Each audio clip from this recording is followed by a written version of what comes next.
Quand tu veux résoudre une équation avec du logarithme, tu dois faire super attention au domaine de définition. Avant même de te lancer dans la résolution de l'équation, tu dois te poser la question de savoir pour quelle valeur de x l'équation est-elle définie. Alors ici, tu remarques que j'ai du x, donc la variable inconnue, à l'intérieur de ln de x-3, et puis j'ai également du x dans ce terme-là dans ln de x. Donc deux choses. La première, c'est que ln de x-3 n'a de sens que si x-3 est strictement positif. Il faut que ce que tu as à l'intérieur du logarithme népérien soit strictement positif pour que le logarithme ait un sens. Et une deuxième chose, il faut que x, c'est-à-dire là je m'intéresse au deuxième terme, il faut que x lui-même soit strictement positif. La première condition, x-3 strictement positif, ça nous amène à quoi? Ça nous amène à dire que x doit être strictement supérieur à 3. Et la deuxième condition, c'est directement x doit être strictement supérieur à 0. Donc là, tu as les deux conditions à vérifier simultanément. Donc la façon de vérifier les deux conditions simultanément, ça va être de dire que le domaine de définition de ton équation, c'est toutes les valeurs de x comprises entre 3 et plus l'infini. Et si tu décides de travailler sur l'intervalle 3 plus l'infini, avec 3 en borne ouverte, alors tu es sûr de vérifier les conditions d'existence de ton égalité. Une fois que ça c'est fait, tu peux te lancer dans la résolution de l'équation. On va rétrécir un peu ça et on va travailler à résoudre l'équation en utilisant les règles bien sûr du logarithme népérien. Ici j'ai ln de a plus ln de b que je vais regrouper en ln de a fois b, donc x-3 fois x. Le tout est égal à ln de 4. Maintenant je me retrouve dans la situation où j'ai ln de a égale ln de b. Ce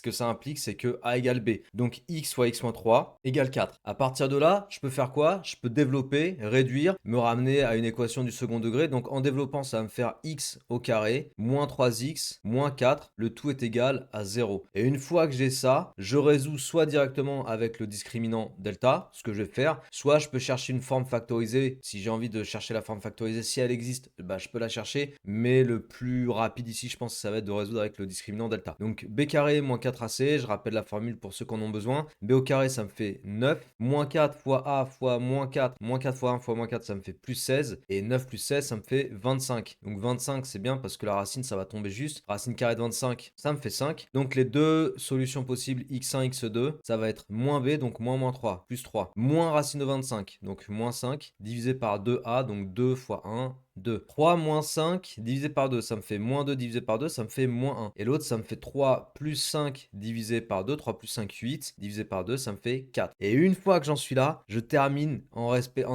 restant très rigoureux sur la résolution de l'équation. C'est-à-dire que là, je dois me souvenir qu'on avait un domaine de définition qui était l'intervalle 3 plus l'infini. Donc tu dois vérifier a posteriori que les solutions que tu as trouvées appartiennent bien au domaine de définition. Et en l'occurrence, x1 n'appartient pas au domaine de définition alors que x2 appartient bien au domaine de définition. Donc les solutions de ton équation, c'est uniquement x égale 4. Alors que si tu n'avais pas vérifié le domaine de définition, tu aurais été tenté de dire que x égale moins 1 est une solution de l'équation. Or, si tu remplaces x par moins 1 ici, qu'est-ce qui va se passer?